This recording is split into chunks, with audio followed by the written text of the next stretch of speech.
এবার চালু হলো ক্রীড়া কার্ড। বেতনের আওতায় 129 ক্রীড়াবিদ। খেলোয়াড়দের রাজনীতিতে না জড়ানোর আহ্বান প্রধানমন্ত্রীর। পেশাদার খেলোয়াড়ি জীবনে আপনারা কোনো রাজনৈতিক দল বা গোষ্ঠীর প্রতিনিধি নন বা হবেন না দয়া করে। কাল সিঙ্গাপুর ম্যাচ দিয়ে শেষ হচ্ছে বাংলাদেশের এশিয়ান কাপ বাছাই। রাঙাতে চান কোচ অধিনায়ক।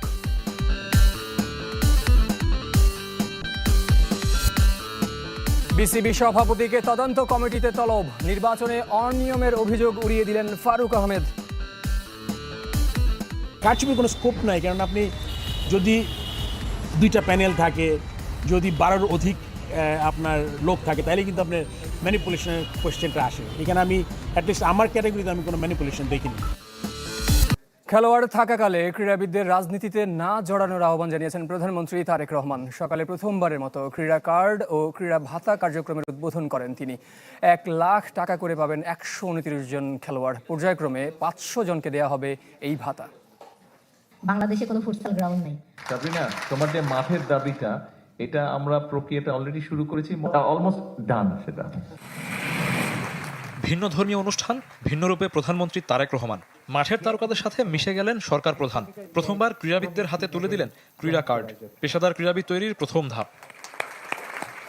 প্রতি মাসে সরকার থেকে 1 লাখ টাকা করে পাবেন বাছাইকৃত খেলোয়াড়রা। শুরুটা 129 জনকে দিয়ে হলেও তা 500 জনে গিয়ে দাঁড়াবে।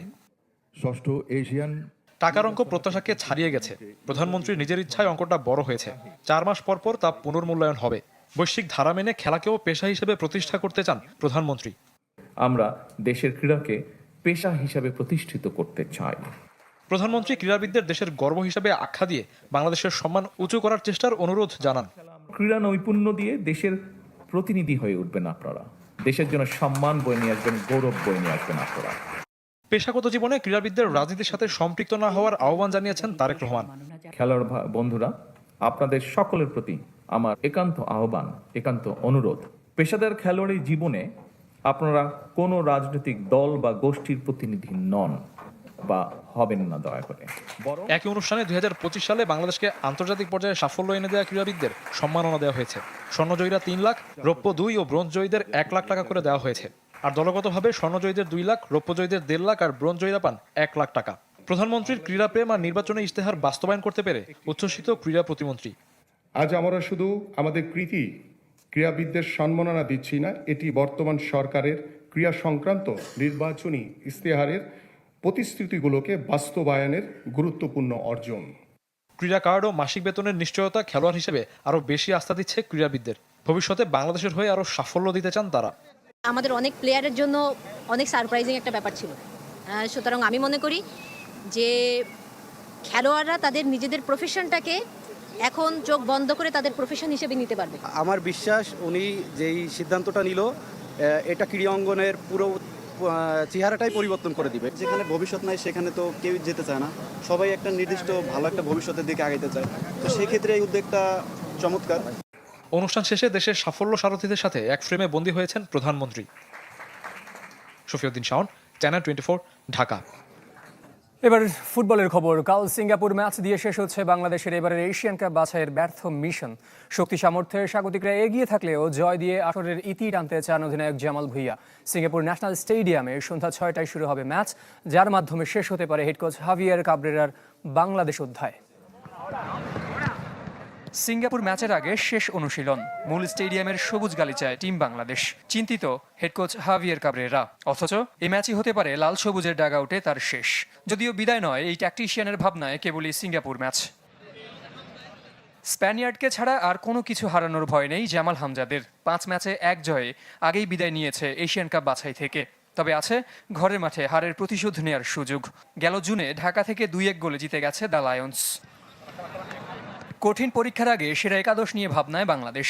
কার্ড জটিলতায় নেই অভিজ্ঞ ডিফেন্ডার তপু বর্মন ও উইঙ্গার রাকিব হোসেন।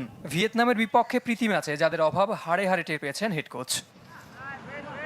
নির্ভার টপ ফর্মে থাকা সিঙ্গাপুর অপরাজিত থেকে সি গ্রুপ থেকে নিশ্চিত করেছে চূড়ান্ত পর্বের টিকিট। ইতিহাসও স্বাগতিকদের পক্ষে। 3 দেখায় কোনোবারই তাদের হারাতে পারেনি বাংলাদেশ। কাকতালীয়ভাবে প্রতিবারই জিতেছে 2-1 গোলে।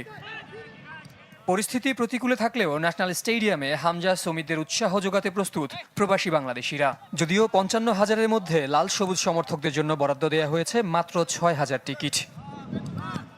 জহির সাগর, চ্যানেল 24। পদত্যাগ করলেই ক্রিকেট বোর্ডের পরবর্তী কমিটিতে জায়গা নিশ্চিত, এমন প্রস্তাব পাচ্ছেন বিসিবির পরিচালকরা। এদিকে বিসিবির সভাপতি আমিনুল ইসলামকে তলব করেছে ক্রিকেট বোর্ড নির্বাচনে অনিয়মের তদন্ত কমিটি, যদিও সেই অভিযোগ উড়িয়ে দিয়েছেন ফারুক আহমেদ। বোর্ড সভাপতি তখন ছুটিতে অস্ট্রেলিয়ায়। ক্রিকেট সংগঠকদের বড় একটি অংশ নতুন ক্রীড়া প্রতিমন্ত্রীর কাছে অভিযোগ করেন বিসিবি নির্বাচনে অনিয়ম হয়েছে, তদন্ত করার আবেদনও করেন তারা, যার পরিপ্রেক্ষিতে তদন্ত কমিটি গঠন করা হয়। 15 কার্য দিবসের মধ্যে রিপোর্ট জমা দেবার কথা। তার আগে বিসিবি নির্বাচনে জড়িত অনেকের সাথে কথা বলেছে তদন্ত কমিটি। এবার বোর্ড সভাপতিকেও তলব করা হয়েছে। শনিবার রাতে দেশে ফিরেছেন আমিনুল ইসলাম বুলবুল। মঙ্গলবার কমিটির মুখোমুখি হবার কথা তার। তবে বিসিবি নির্বাচনে কারচুপির কোনো সুযোগ ছিল না। তদন্ত কমিটির সামনে হাজির হয়ে দৃঢ়তার সাথে আরও একবার দাবি করেছেন সহসভাপতি ফারুক আহমেদ। যেহেতু আমাদের কনস্টিটিউশনে ই ব্যালটিং আছে, ই ব্যালটিং হয়েছে এখানে।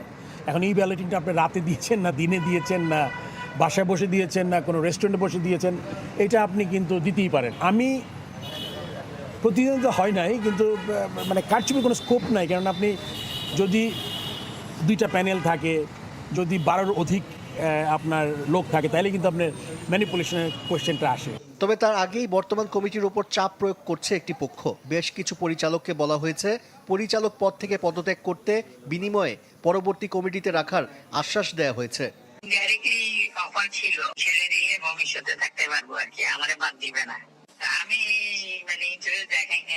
বর্তমান কমিটির 2 পরিচালক ইতোমধ্যে পদত্যাগ করেছেন। দুজনই ব্যক্তিগত কারণ দেখালেও সেই সিদ্ধান্তের পেছনে কোনো চাপ কিংবা আশ্বাসের সমীকরণ কি উড়িয়ে দেয়া যায়? আশিক রুদ্র, চ্যানেল 24, ঢাকা।